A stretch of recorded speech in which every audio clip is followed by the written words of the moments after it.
Support for Swan Song is brought to you by viewers like you. Thank you.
Over the last decade of quasi-yearly trips to Japan and scouring the recycle shops of the Tokyo metropolitan area, aside from the WonderSwan color ports of Final Fantasy, one WonderSwan game kept showing up over and over on store shelves, and until now I didn't know much about it. That game is Senkaiden TV Animation Senkaiden Houshin Engi Yori, developed by Graphic Research, published by Bandai, and released on February 24th, 2000. Senkaiden can be loosely translated to Legend of the Immortal World. Its long subtitle, TV Animation Senkaiden Houshin Engi Yori, means from the television animation Senkaiden Houshin Engi. This was a rather common occurrence for anime tie-in games in the early 2000s. No matter how obvious it was from the title or the packaging the game was an anime tie-in, they'd tack on a whole other bit to the title just to be crystal clear that you knew what you were getting into. Senkaiden Houshin Engi was the first 1999 anime adaptation of the weekly Shonen Jump manga Houshin Engi by Fujisaki Ryu, which you may know by its localized name Soul Hunter. The manga was serialized between 1996 and 2000 over 204 chapters, and by August of 2017, the manga had sold 2.2 million copies total, making it one of the best-selling manga series in the world. While the box art uses art from the anime, despite its subtitle, Senkaiden's in-game visuals and lore seem to be more rooted in the manga than the anime adaptation. Houshin Engi itself was an adaptation of a completely different work, the 16th century Chinese literary classic Investiture of the Gods, a romanticized retelling of the overthrowing of the Shang dynasty. This actually introduces a point of complexity to the writing of the script, which is character names. Most characters in Investiture of the Gods have different names in English, Chinese, and Japanese, with some going by multiple different names depending on the time period.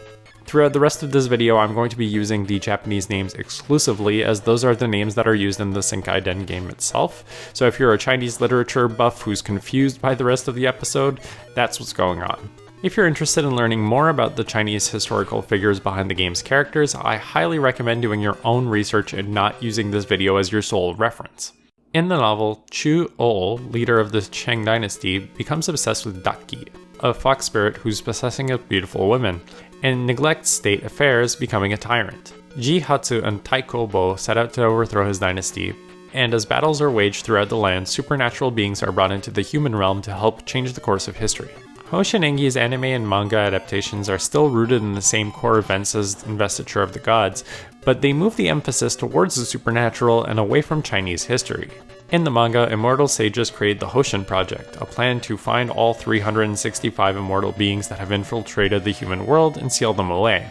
To do this, they reach out to an immortal in training, known as Taikobo, and task him with building a party of companions with which to carry out the project and ultimately destroy the evil fox spirit Daki. A lot of the same plot beats play out as in the novel, but they're always framed through the lens of the goals of the Houshin Project, which is more friendly to manga and anime style formats. Now back to the game, Senkaiden's story is completely original, taking place before the start of the Senkaiden Houshin Engi anime and the in-universe formation of the Houshin project, serving as a non-canonical prequel of sorts. Instead of playing as Taikobo, the protagonist of the anime and the manga, you instead get to play as another immortal in training as you undergo tests and challenges from your master to ensure you're up to the task. It's been a while since I've seen randomly generated dungeon floor layouts this bad, and I couldn't help but think of Phantasy Star 2 while I was walking through them. Everything in a dungeon looks super bland and layouts are incredibly formulaic. There are no landmarks with which to orient yourself, so you'll be just walking through the same square room of identical dimensions and hallways sprouting out of cardinal directions hundreds of times throughout the same dungeon. Random encounters in this game reward an embarrassingly low amount of experience points, and it takes way too long to level up after you're past level 3 or so. This is probably because the level cap in the game is level 30, so it feels like experience point requirements were cranked up to get the same overall grind time to hit the cap as you would in any other RPG with a higher cap. Bosses are much more fulfilling sources of experience, especially in the early game, which is great because there are over 50 of them to face throughout a full playthrough. The randomly generated dungeon layouts are not remembered as you go up or down a staircase. Each time you re-enter a previous floor, items are repopulated and they tend to be pretty abundant, so that is another way you can grind for consumables if necessary. The main progression loop of the game takes place in the very first dungeon you'll enter, the cave of the starting town.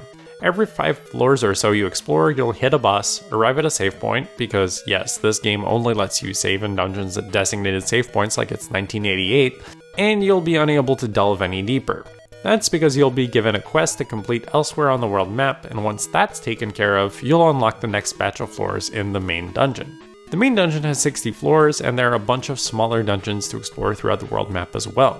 One more cool aspect of this game I was unable to try out is its cooperative multiplayer mode.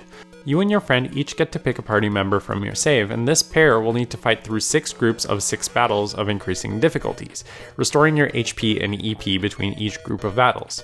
Completing each group of battles will award both players with items, and while you won't gain experience in this mode, you may obtain equipment and skills that are otherwise unobtainable outside this mode. You can also perform super fan-servicey combination attacks by having each player perform specific actions as specific characters. It's so rare to see cooperative multiplayer at all in handheld games of this era, much less an RPG, but it's really cool to see it so fleshed out. For all the disappointment I have for Senkaiden at a mechanical and dungeon design level, I still need to praise it on its presentation. The game is quite pretty, using beautiful pixel art renditions of these characters whenever they speak any dialogue, and non-dungeon environments are visually distinct and have a nice sense of place.